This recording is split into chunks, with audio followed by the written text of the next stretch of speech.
할렐루야. 하나님이 함께 하시는 은혜와 평강이 오늘도 주 앞에 예배 드리시는 여러분 모두에게 충만하기를 기원합니다. 성경은 믿음의 책입니다. 믿음으로 살았던 사람들이 하나님과 어떤 관계 속에서 살아왔고 어떻게 쓰임받았는지 또 어떤 기적의 주인공이 되었는지를 소개하고 있습니다. 세상은 우리가 무엇을 배웠고 얼마나 가졌고 또 어떤 힘과 명예를 갖고 있는지에 대해서 관심을 갖지만 하나님은 과거에나 지금이나 여전히 우리의 믿음을 지켜보고 계시다는 사실입니다. 믿음이 하나님을 기쁘시게 하며 나로 하여금 죄악된 세상에서 참된 하나님의 자녀로 살아가게 하고 또한 힘과 용기를 줍니다. 믿음이 있는 사람은 절망 가운데서도 소망을 노래하며 하늘의 위로와 평강을 누리며 살아간다는 사실이지요. 유혹과 시험 앞에서도 흔들리지 않는 견고한 믿음이 우리 안에 있기를 소망합니다. 오늘 마가복음 2장 1절에서 12절의 말씀을 중심으로 그들의 믿음을 보시고 라는 주제로 함께 은혜를 나누고자 합니다. 성경에 나오는 위대한 믿음의 사람을 하나 이야기하라면 누구나 다 아브라함을 먼저 생각할 겁니다. 믿음으로 아브라함은 고향과 친척 그리고 아버지의 집을 떠나 하나님이 예비하신 곳을 향하여 나아갔고 가는 곳마다 제단을 쌓는 예배자의 삶을 살았습니다. 독자 이삭을 번제로 드리라고 하는 하나님의 말씀 앞에서도 그는 의심하거나 원망하지 않고 믿음으로 순종하여 하나님 마음에 큰 기쁨과 감동을 드리기도 했지요. 하나님은 성경 속에 있는 사람들뿐만 아니라 오늘을 살아가고 있는 우리들에게도 믿음을 찾고 계시며 또한 그 믿음을 통해 일하기를 원하십니다. 하나님이 찾으시는 믿음의 사람 또한 하나님을 감동시키는 믿음의 사람이 되기를 소망합니다. 오늘 본문 말씀은 예수님께서 가버나움에 가셨을 때 일어난 사건입니다. 예수님이 가시는 곳, 머무시는 곳은 언제나 예수님을 찾아온 사람들로 인산인해를 이루었습니다. 며칠 전에 예수님이 가버나움에서 많은 병자를 고치시고 갈릴리 지방에 다녀오시자 많은 사람들이 몰려와서 문 앞까지도 들어설 자리가 없을 지경이 되었습니다. 이날 몸을 움직이지 못하는 중풍병자가 4사람의 도움을 받아가지고 예수님이 계신 집에까지 오게 되었지요. 그런데 사람들이 너무 많아서 예수님이 계신 곳까지 그를 데리고 들어갈 수가 없었습니다. 그렇다고 해서 포기하고 되돌아갈 수도 없는 일입니다. 놀랍게도 중풍병자를 메고 온 사람들은 지붕 위로 올라가서 지붕을 뚫고 예수님 앞에 병자가 누운 들것을 달아내렸습니다. 중풍병은 온 몸이 마비되어 스스로 움직일 수 없는, 활동할 수 없는 병이지요. 이와 같은 병도 예수님을 만나면 고침받을 수 있다는 믿음을 가지고 중풍병자를 사람들이 들것에 메고 온 겁니다. 예수님은 그들의 믿음을 보시고 중풍병자에게 말씀하셨습니다. 5절 말씀이지요. 작은 자야 내 죄 사함을 받았느니라 하는 말씀을 합니다. 예상치 못했던 말씀으로 군중 사이에 정막이 흐릅니다. 하나님 외에는 그 누구도 죄를 사할 자가 없기 때문이지요. 예수님은 자신이 죄를 사할 권세가 있으신 하나님이라고 하는 것을 선언한 셈입니다. 그 많은 모여있는 사람들 가운데는 서기관들도 있었습니다. 서기관들은 앉아서 예수님의 말씀을 들으면서 속으로 생각하기를 신성모독이다 라는 그러한 생각을 한 겁니다. 하나님 외에 그 누가 죄를 용서할 수 있는가? 그런데 저 예수가 죄를 용서할 수 있다고? 이것은 하나님에 대한 모독이다 라는 그러한 생각을 한 거지요. 그러한 생각을 예수님은 꿰뚫어 보시면서 이런 말씀을 합니다. 어찌하여 이것을 마음에 생각하느냐? 중풍병자에게 내 죄사함을 받았느니라 하는 말과 일어나 내 상을 가지고 걸어가라 하는 말 중에서 어느 것이 쉽겠느냐? 어느 것이 쉬울 것 같습니까? 아마도 내 죄사함을 받았느니라 하는 말이 일반 사람들이 보기에는 쉽게 느껴졌을 겁니다. 눈에 보이지 않잖아요. 죄가 사함을 받았는지 안 받았는지. 그런데 내 상을 들고 걸어가라 하면은 지금 중풍병자가 몸을 가눌 수 없는 그러한 상황인데 그가 일어나 상을 가지고 걸어간다면 기적이 일어나는 것 아니겠습니까? 어려운 문제지요. 일반적으로 사람들은 죄사함을 받았느니라 하는 말이 쉽게 느껴질지 모르지만은 사실 그보다 더 귀하고 큰 일은 없습니다. 그 같은 기적은 없다는 것이지요. 여러분 그렇습니다. 예수님은 당신이 죄를 사할 권세가 있음을 모든 사람이 알기를 원하셨습니다. 그래서 10절에 그렇게 말씀하지요. 그러나 인자가 땅에서 죄를 사하는 권세가 있는 줄을 너희로 알게 하노라 하시고 중풍병자에게 다시 한번 말씀합니다. 내가 내게 이르노니 일어나 내 상을 가지고 걸어가라 하시니 그가 일어나 곧 상을 가지고 모든 사람 앞에서 나가거늘 그들이 다 놀라 하나님께 영광을 돌리며 이르되 우리가 이런 일을 도무지 보지 못하였노라고 그렇게 고백했습니다. 이 시간 우리가 꼭 기억해야 할 것이 있습니다. 그것은 바로 믿음이라는 겁니다. 우리가 신앙생활하면서 가장 많이 듣는 단어 가운데 하나가 바로 믿음이라는 단어지요. 믿음이 있는 곳에 기적이 일어나고 믿음이 있는 곳에 하나님의 능력이 나타납니다. 우리는 믿음을 가지고 죄사함을 받았고요. 믿음으로 구원받아 하나님의 자녀가 되었습니다. 또한 영원한 생명과 천국을 얻었습니다. 그러므로 우리는 하나님 앞에 가는 그날까지 흔들리지 않는 견고한 믿음을 가지고 살아가려고 힘써야 하겠지요. 예수님께서 병자를 고쳐주실 때에 아무나 그냥 고쳐주시지 않았습니다. 물론 돈이나 무슨 사례를 받으신 것도 아닙니다. 반드시 믿음이라고 하는 매개체가 있을 때 역사하셨습니다. 오늘의 말씀도 마찬가지입니다. 본문 5절 말씀에 예수께서 그들의 믿음을 보시고 라고 하셨는데 그들이라고 하는 말은 한 사람일 때 쓰는 단수가 아니라 두 사람 이상일 때 쓰는 복수형입니다. 네 사람은 중풍병자를 예수님께서 고쳐주실 것이라고 하는 믿음을 가지고 온 겁니다. 할렐루야. 그런데 문으로 들어갈 수가 없으니 지붕 위로 올라가서 지붕을 뜯고 병자를 예수님께 달아 내렸습니다.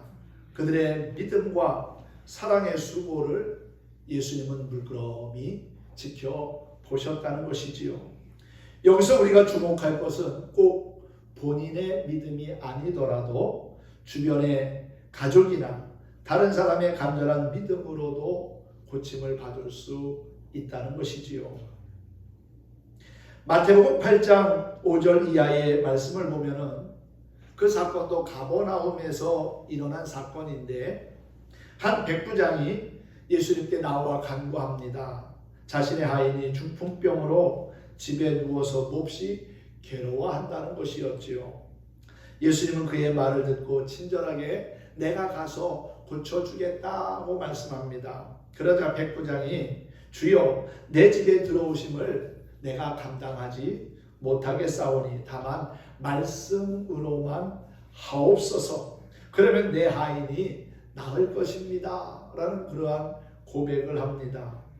나도 남의 수하에 있는 사람이요 내 아래도 군사가 있으니 이더러 가라 하면 가고 저더러 오라 하면 오고 내 정도로 이것을 하라 하면 하나이다. 예수께서 그의 말을 들으시면서 기이 여겨 쫓는 자들에게 이렇게 말씀하셨습니다. 내가 진실로 너희에게 이르노니 이스라엘 중 아무에게서도 이만한 믿음을 만나보지 못하였노라.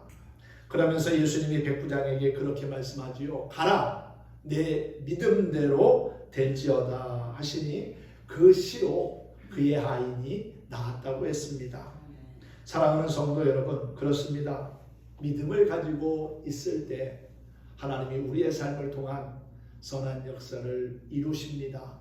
믿음을 통하여 하나님이 이루시는 기적의 주인공이 될 수 있기를 소망합니다. 야고보서 5장 15절 이하에 보면은 믿음의 기도는 병든 자를 구원하리니 주께서 저를 일으키시리라. 혹시 죄를 범하였을지라도 사하심을 얻으리라.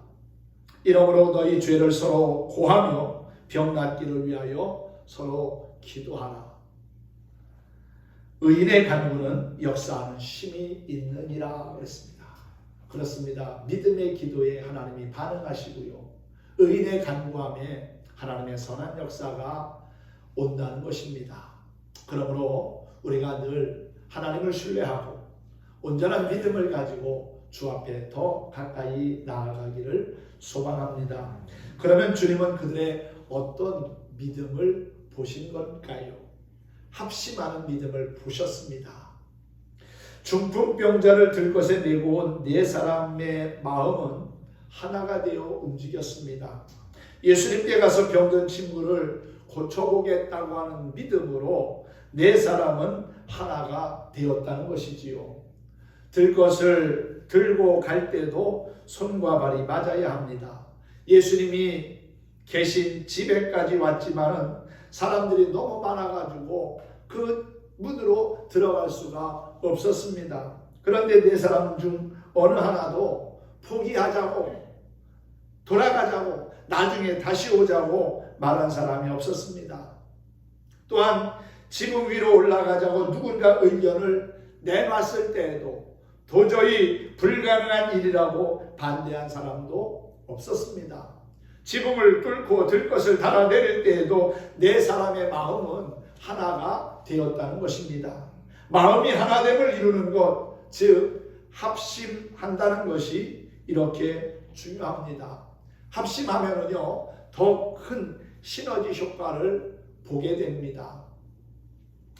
전도서 4장 9절 이하에 보면은요, 이런 말씀이 있습니다. 두 사람이 한 사람보다 나으면 그들이 수고함으로 좋은 상을 얻을 것임이라. 혹시 그들이 넘어지면 하나가 그 동물을 붙들어 일으키려니와 홀로 있어 넘어지고 붙들어 일으킬 자가 없는 자에게는 화가 있으리라. 또 두 사람이 함께 누우면 따뜻하거니와 한 사람이면 어찌 따뜻하랴. 한 사람이면 패하겠거니와 두 사람이면 능히 맞설 수 있나니 세 겹줄은 쉽게 끊어지지 아니하니라 그랬습니다. 기도도 마찬가지입니다. 마음을 모아서 합심하여 기도할 때 역사가 일어납니다. 오순절 망하의 다락방에서 일어난 성령 강림의 사건도 주님이 하신 약속의 말씀을 믿고 합심하여 기도할 때 일어난 것이었지요. 합심하는 믿음이 우리 안에도 있기를 소망합니다. 두 번째로 주님께서 보신 그들의 믿음은 보조를 잘 맞추는 믿음이었다는 겁니다. 네 사람은 보조를 잘 맞추어서 갔습니다.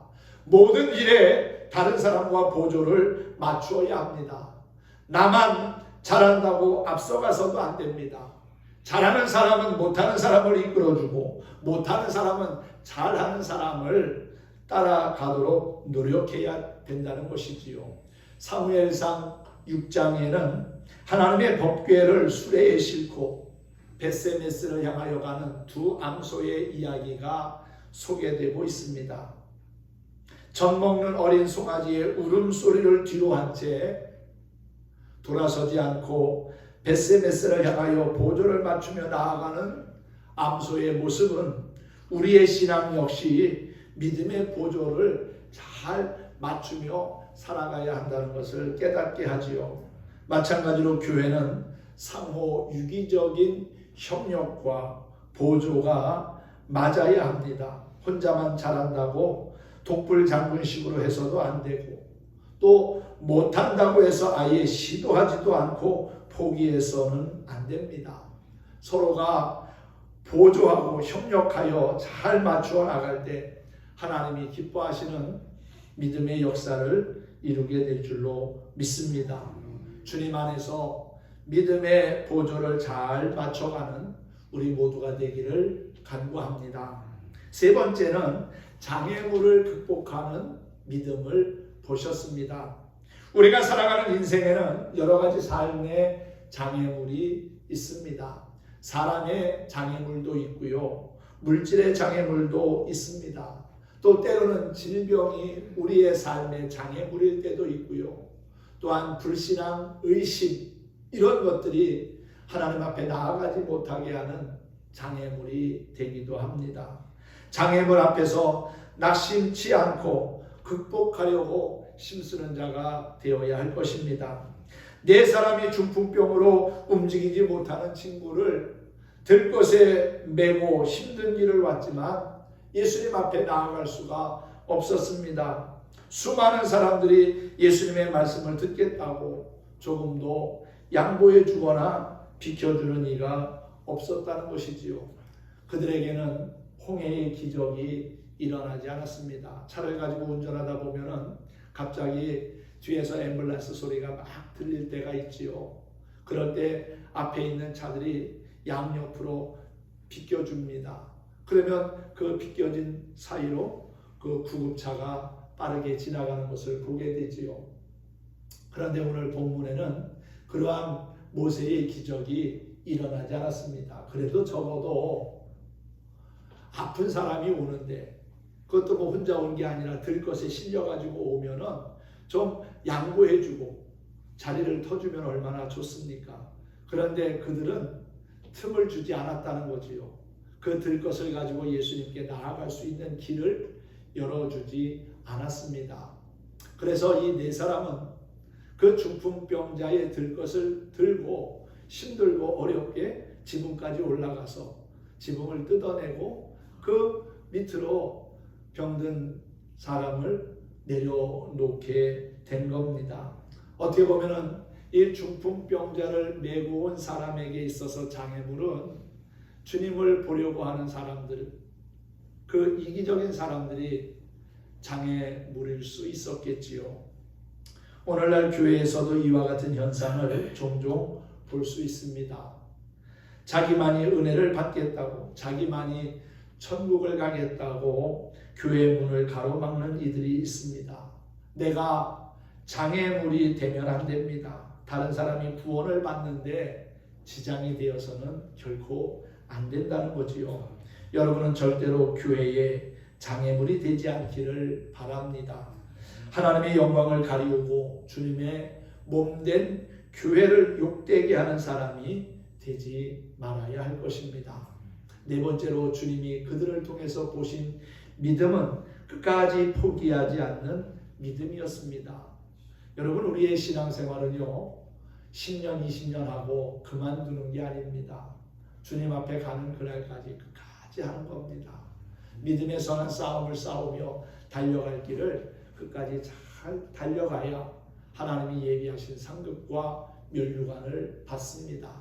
포기하지 않는, 끝까지 믿음을 지키는 저와 여러분이 되기를 소망합니다. 신앙생활, 믿음 생활을 하다 보면 여러 장애물들을 만납니다. 우리가 천국 가는 길에는 악한 영들이 수많은 덫과 또한 올무 같은 장애물을 설치하고 우리가 걸려들기를 기다립니다. 그러므로 장애물을 만나면 정면으로 돌파해야 합니다. 사탄과의 싸움은 피한다고 되는 것 아닙니다. 우리에게는 아주 강력한 무기가 있어요. 그 무기는 바로 예수 그리스도라고 하는 이름입니다. 주님께서는 당신의 이름을 마음껏 쓰시게 하셨어요. 예수의 이름에 능력이 있고요, 예수의 이름에 권세가 있습니다. 그래서 우리는 예수님의 이름으로 기도하고 악한 마귀와의 영적 싸움에서도 예수 그리스도의 이름으로 선포하고 명령하고 외치는 것이지요. 베드로전서 5장 8절에 보면은 근신하라 깨어라 너희 대적 마귀가 우는 사자같이 두루다니며 삼킬 자를 찾나니 너희는 믿음을 굳게 하여 저를 대적하라 했어요. 마귀를 대적하라는 겁니다. 누구의 이름으로? 예수 그리스도의 이름으로. 할렐루야. 예수님의 이름으로 악한 영과의 영적 싸움에서 이기는 자가 되시기를 소망합니다. 또는 장애물을 만나면 돌아가는 방법도 있습니다. 바이패스한 겁니다. 이것을 우회 작전이라고 하지요. 피하는 것이 아니라 전술상 돌아가는 것을 말합니다. 또 넘어가는 방법도 있습니다. 오버패스한 겁니다. 시냇물은 흐르다가 앞이 가로막히면 모였다가 넘어서 흘러가지요. 장애물이 크면 클수록 믿음의 수치를 높이면 됩니다. 기도의 수치를 높여야 합니다. 자동차를 운전할 때 평지에서는 고단기아에서도 5단에서도 잘 달려갑니다. 그러나 언덕을 만나면 저단으로 변속을 하죠. 요즘은 다 오토매틱 차량이라서 차가 자동으로 알아서 기아 변속을 하지만 그 전에 스틱으로 운전할 때는 고단에서 높은 곳에 올라갈 때는 저단으로 기아를 변속합니다. 3단으로 변속하고 또 더 올라가기 힘들어서 차가 힘들어하면 2단으로 때로는 1단으로 그렇게 차를 운전하며 갈 때도 있지요. 그렇게 힘든 그러한 과정을 만나면 단수를 낮춰가지고 가면 됩니다. 누가복음 19장에는 여리고의 세리장이었던 삭개오의 이야기가 나오지요. 삭개오가 예수님을 보려고 나갔지만 선천적으로 키가 작은 삭개오는 예수님을 볼 수가 없었습니다. 그렇다고 해서 포기하고 되돌아갔습니까? 아니지요. 돌감람나무를 보고 그 위에 올라가서 예수님을 봅니다. 그리고 예수님과 만나지요.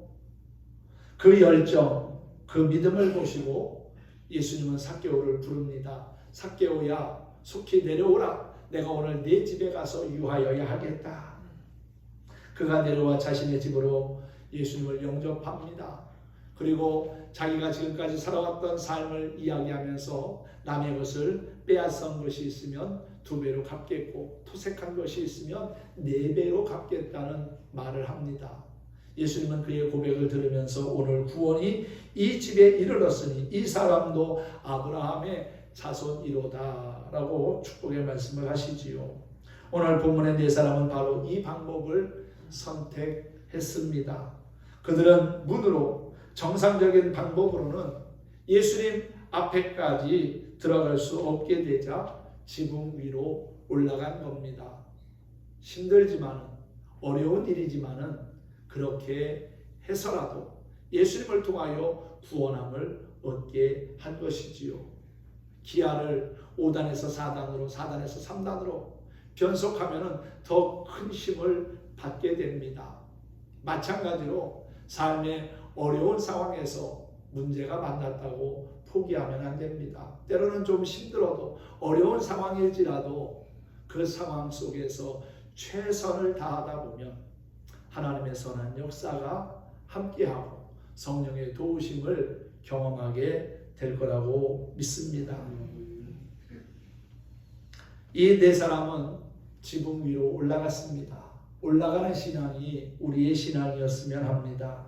전진하는 신앙이 여러분에게도 있기를 소망합니다. 내려가는 신앙, 뒤로 후퇴하는 신앙이 되어서는 안 됩니다. 올라가는 믿음은 바로 기적을 일으키는 믿음이지요. 4사람의 믿음과 그리고 사랑의 수고가 있었기 때문에 한 생명이 고침을 받는 기적의 역사가 일어난 것입니다. 예수님은 그러한 사람들의 믿음을 보셨습니다.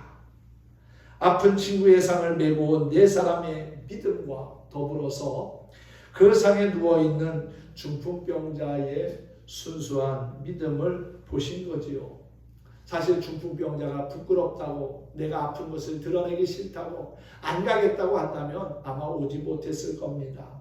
그런데 중풍병자의 마음에도 예수님에 대한 간절함이 있었고 또한 그를 바라보는 친구들 역시 어떻게 해서라도 그를 낫게 하려는 그러한 마음과 믿음을 가지고 예수님 앞에까지 오게 된 것이지요.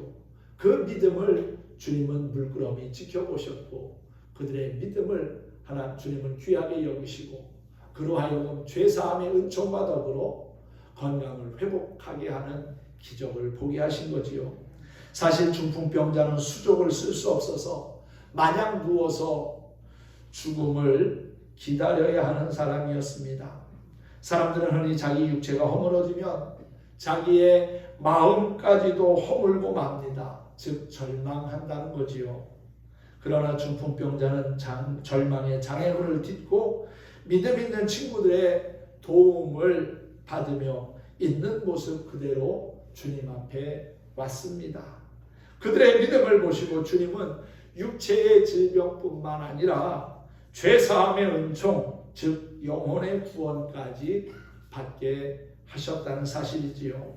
예수님은 중풍병자를 고치며 그분이 죄를 사하는 권세가 있으신 하나님임을 보여주셨습니다.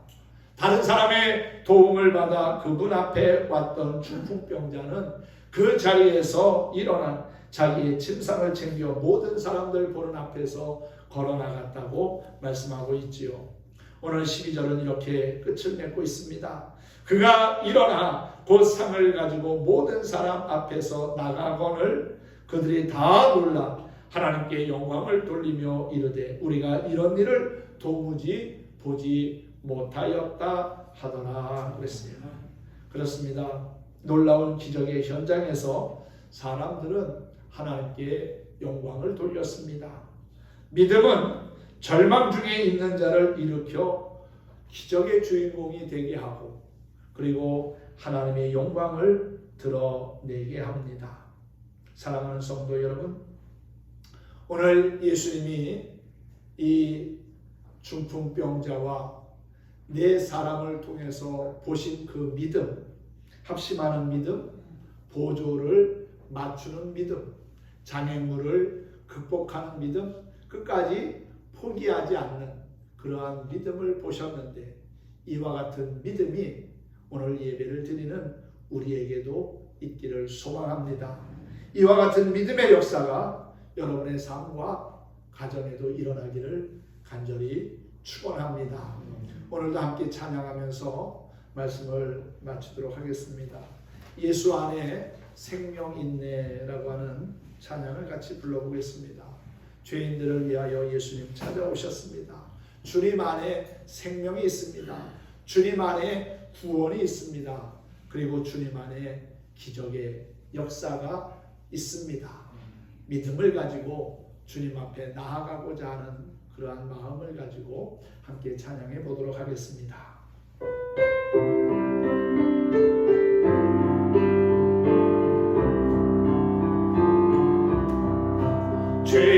죄인들을 위하여 주님 찾아오셨네.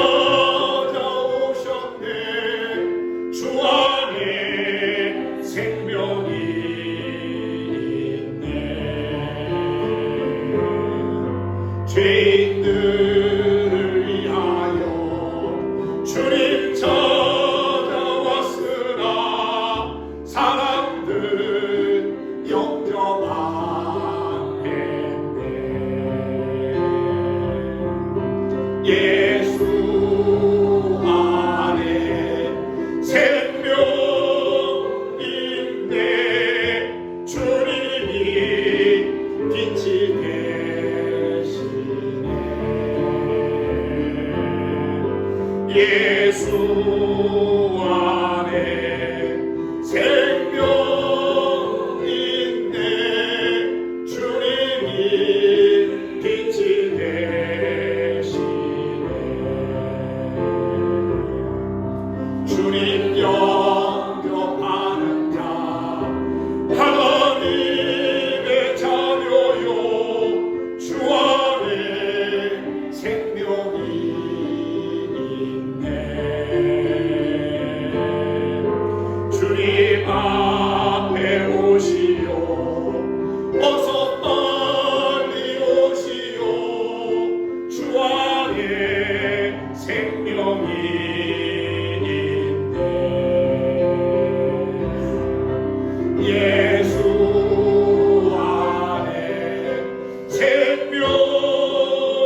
예수님 안에 능력이 있고요.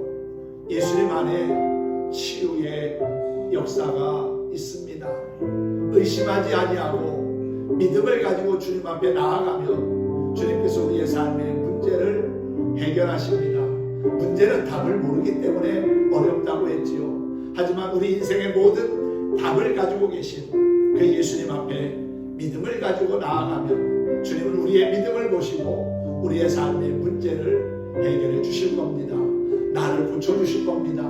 나의 삶에 놀라운 은혜를 더해 주실 겁니다. 온전한 믿음을 가지고 주님 앞에 더 가까이 나아가는 우리 모든 성도들 되시기를 주님의 이름으로 축원합니다. 축복합니다.